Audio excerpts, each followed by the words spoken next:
Pohon pepaya tiada berduri, tumbuh bersama bunga melati. Izinkan saya perkenalkan diri, moga-moga menyentuh hati. Salam sejahtera saya ucapkan kepada para hadirin dan hadirat sekalian. Saya Pritisha berumur 16 tahun dari Sekolah Menengah Kebangsaan Buntung. Kod sekolah saya ialah AEA 2060. Antara pencapaian terbaik saya ialah saya dilantik sebagai pengawas sekolah dan juga tokoh nilam bahasa Melayu.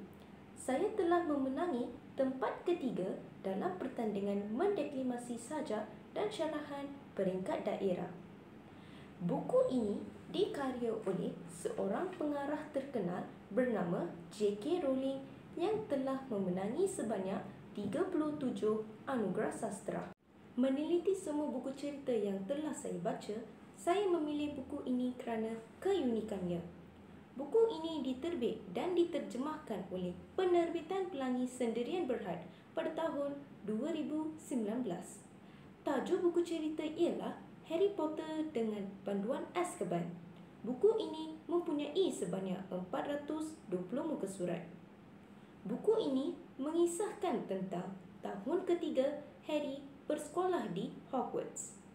Mereka digemparkan dengan cerita seorang banduan yang bernama Sirius Black dari penjara Azkaban telah melarikan diri. Perkara yang lebih menarik perhatian, beliau merupakan orang pertama yang berjaya melarikan diri dari Azkaban.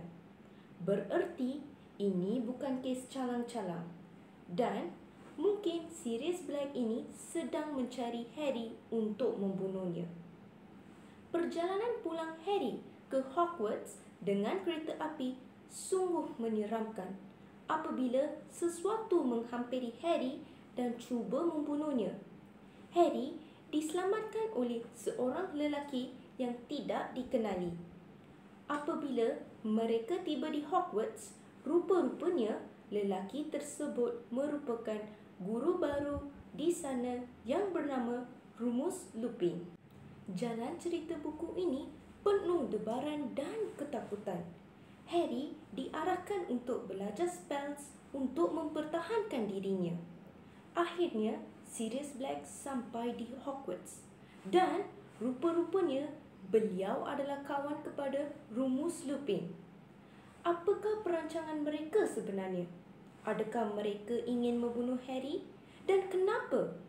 Kisah penuh debaran dan plot twist. Anda perlu membacakannya. Pada pendapat saya, cerita ini sangat sesuai untuk dibaca oleh para remaja. Ini kerana wataknya sendiri dari kalangan remaja dan juga jalan penceritaan juga berkaitan tentang persekolahan. Selain itu, gaya bahasa yang indah dan plotnya yang unik memudahkan kita memahami dan menghayatinya. Bagi saya akan memberikan 9/10 berdasarkan keistimewaan buku ini. Antara pengajaran yang dapat saya simpulkan ialah sikap keberanian. Contohnya, Harry Potter berusaha dalam menewaskan kuasa jahat tanpa berasa takut dan patuh kepada ajaran profesornya. Sikap ini sesuai untuk disemai oleh golongan belia pada zaman moden ini. Oleh itu, bacalah buku seperti ini. Saya pasti semangat membaca akan meresap dalam membentuk insan yang gemar membaca buku.